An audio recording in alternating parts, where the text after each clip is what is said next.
उन्होंने नरेंद्र मोदी ने देश के प्रधानमंत्री का अपमान किया था और देश के प्रधानमंत्री सबके प्रधानमंत्री हैं, उस पर एक्शन लिया जाना चाहिए था, ये ताकि दूसरों के लिए भी एग्जाम्पल सेट होगा। मतलब क्या है आपका? हम तो सभ्य लोग हैं, असभ्यता का क्या मतलब है? क्या मतलब है इन शब्दों के इस्तेमाल का? अगर तुम्हें अपनी वाणी के ऊपर कंट्रोल नहीं है तो आप कैसे प्रवक्ता हो? प्रवक्ता कैसे हो? आप मेरे से बात कर रही हैं, आप मुझसे कुछ भी पूछें तो इसका मतलब ये है कि मैं ऑल फॉल बक दूँ, मैं कह दूँ मेरी ज़बान फिसल गई। ये सोनिया गांधी जी पता नहीं किन की लिखी हुई स्क्रिप्ट पढ़ती हैं। ये कहती थी मौत का सौदागर। वो लोग कह रहे हैं जिन्होंने 25 लाख मुसलमानों की हत्याएं करा दी, कोई शहर नहीं बचा हुआ, कोई इलाका बचा हुआ नहीं जहाँ हिंदू मुस्लिम दंगे ना हुए हों, और उसके ऊपर किसी के खिलाफ कोई कार्रवाई नहीं हुई। ये कांग्रेस कहती है। तो इन्हें तो ये सोचना चाहिए, तो इनके पेट में दर्द हो रहा है कि जो ये कह रहे हैं कि नरेंद्र मोदी की कब्र नहीं खोद पाएंगे। ये उस कब्र के अंदर खुद ही चाह कुन दर चाह पेश, गड्ढा खोदने वाले के सामने गड्ढा है। यानी जो दूसरे को गड्ढे में डालना चाहता है ना, वो खुद गड्ढे में जाके गिरता है। नमस्कार, स्वागत है आपका हमारे चैनल पर और मैं हूं आपके साथ शेरन। एक तरफ कांग्रेस के प्रवक्ता पवन खेड़ा ने देश के प्रधानमंत्री नरेंद्र मोदी के पिताजी का अपमान किया और वहीं आज पवन खेड़ा ने माफी भी मांगी है। तो वहीं दूसरी तरफ आज पीएम नरेंद्र मोदी ने संबोधन देते हुए ये भी कहा कि कुछ ऐसे भी लोग हैं जो कि मेरी कब्र खोद रहे हैं, और यही कल बयानबाजी यानी कि नारेबाजी कांग्रेस के तमाम कार्यकर्ताओं ने की थी, वो भी सुरजेवाला के सामने कि मोदी तेरी कब्र खोदेगी। इसी पूरे मामले पर बात करते हैं। हमारे साथ मौजूद हैं मौलाना शमून कासमी जी।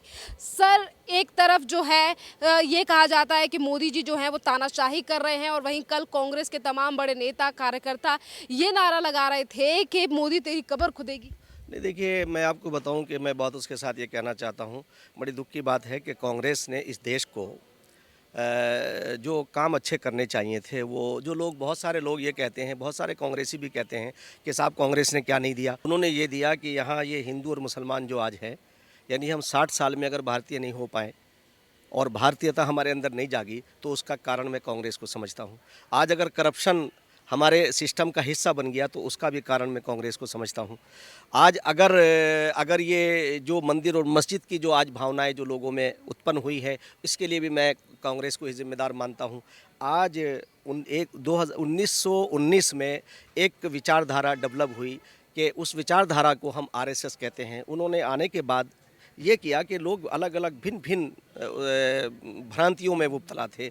कहीं कोई किसी को किसी नाम से पुकारता था, कोई किसी नाम से पुकारता था, और आपस में तो उन्होंने एक काम ये किया कि उन्होंने सबको ला करके करीब किया, और करीब लाने के बाद एक ऐसी जिसके ऊपर विदेशी छाप थी, जिस कांग्रेस के नेता के कपड़े अमेरिका से धुल के आते थे, यानी हिंदुस्तान में कपड़े भी नहीं धुलते थे उनके, तो वो कौन हुए?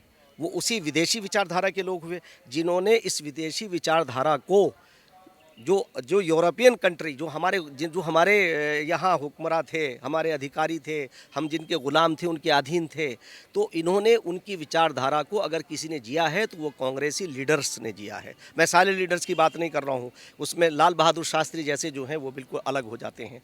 मगर मैं आज ये देश के लोगों को ये कहना चाहता हूँ आपके माध्यम से कि कांग्रेस की जो आइडियोलॉजी थी, जो उनकी कार्यशैली थी, वो यूरोपियन को समर्पित थी, वो देश को समर्पित नहीं थी। ऐसे हालात के अंदर, उस ज़माने के अंदर, जहाँ तक मैंने पढ़ा है कि गोलवरकर जी और गुरु जी और ये पूरा ग्रुप जो आरएसएस का है, उन्होंने इसके ऊपर गौर किया कि हम अपने भारत के लोगों को कैसे जोड़ें। तो उन्होंने सबसे पहले कुप्रथाओं को ख़त्म किया, छूतछात को कम किया, इसी तरह अपने डिफरेंसेस को कम किया, और करने के बाद आज उन्होंने अपनी हुकूमत बनाई। और आप देखिए, 8 साल के अंदर मैं ईमानदारी के साथ लोगों से मैं इसके ऊपर डिस्कशन करना चाहता हूँ, चर्चा भी करना चाहता हूँ। अगर कांग्रेस के युवराज राहुल गांधी मेरे साथ बैठे तो मैं उनसे बताऊंगा कि तुम्हें काम कहाँ करना चाहिए, तुम्हें क्या सोचना चाहिए।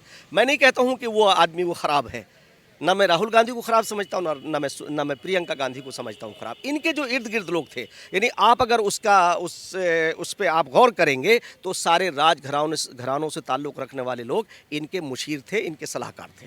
इन्होंने कोई काम, राजीव गांधी रहे हों, श्रीमती इंदिरा गांधी रही हो, हमने श्रीमती इंदिरा गांधी के दौर में हम क्योंकि यंग अवस्था में थे, तो हम ये समझा करते थे कि जिस वक्त उन्होंने एक नारा दिया था कि हम गरीबी को मिटाएंगे और गरीबी को हटाएंगे, तो उन्होंने गरीबी को नहीं मिटाया, बल्कि उन्होंने गरीबों को मिटा दिया। और उस ज़माने के अंदर यहाँ दिल्ली के अंदर इस तरह से उजाड़ा गया था लोगों को, पूरे देश के अंदर जो है इमरजेंसी नाफिज करके एक जो फैमिली प्लानिंग लाए थे तो वो जुल्म था, और जुल्म का नतीजा ये था कि वो सरकार से गए।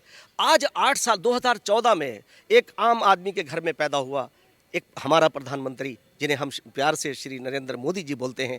तो नरेंद्र मोदी जी एक आम घर के अंदर पैदा हुए। आज की राष्ट्रपति मुर्मू जी एक आम आदमी के घर, एक आम घर में पैदा हुए। इनसे पहले हमारे जो रामनाथ कोविंद जी, वो एक आम आदमी के घर में पैदा हुए। उनसे पहले जो हमारे राष्ट्रपति थे माननीय डॉक्टर APJ अब्दुल कलाम, वो भी एक गरीब घर के अंदर पैदा हुए। इन गरीबों ने आज मिलकर के देश को, एक गरीब ने इसे एक एटमी ताकत बना दिया, डॉक्टर APJ अब्दुल कलाम ने। एक गरीब आदमी के घर से निकलने वाले ने इस देश को एक शक्तिशाली ऐसा भारत बना दिया कि पूरी दुनिया आज हमारी इज्जत करती है। और यही नहीं, आप देहरादून से आइए, आप दक्षिण से आइए, पश्चिम से आइए, पूरब से आइए, और आप ईस्ट वेस्ट किसी भी तरफ से आ जाइए। जब आप उधर से आएंगे तो आप दिल्ली से मेरठ 45 मिनट के अंदर, 40 मिनट के अंदर आप आ जाते हैं। आप अलीगढ़ से आइए, आप 2 घंटे के अंदर यहाँ आ जाते हैं। आप इधर से आगरा से आइए तो 2 घंटे के अंदर यहाँ आ जाते हैं। मैं सिर्फ ये कहना चाह रहा हूँ, एक बात पूरी कर दूँ, ये कहना चाह रहा हूँ कि इतना डेवलपमेंट जो हुआ है, जो आम आदमी से ताल्लुक़ रखता है, यानी इसमें आम आदमी जो है अपने समय पे पहुंचता है। तमाम खूबसूरत लगता है अपना शहर, अपना भारत, कि हम कभी विदेशों को देखा करते थे कि कितना खूबसूरत है। आज हमारा भारत खूबसूरत लगता है। कब कि करप्शन कम हुआ। मैं नहीं कह रहा ख़त्म हो गया, करप्शन कम हुआ। नरेंद्र मोदी जी ने काम किया, सबके साथ सबके विकास पे काम किया, और आगे होगा। अगर कमियां रह गई हैं तो वो भी ठीक होंगी।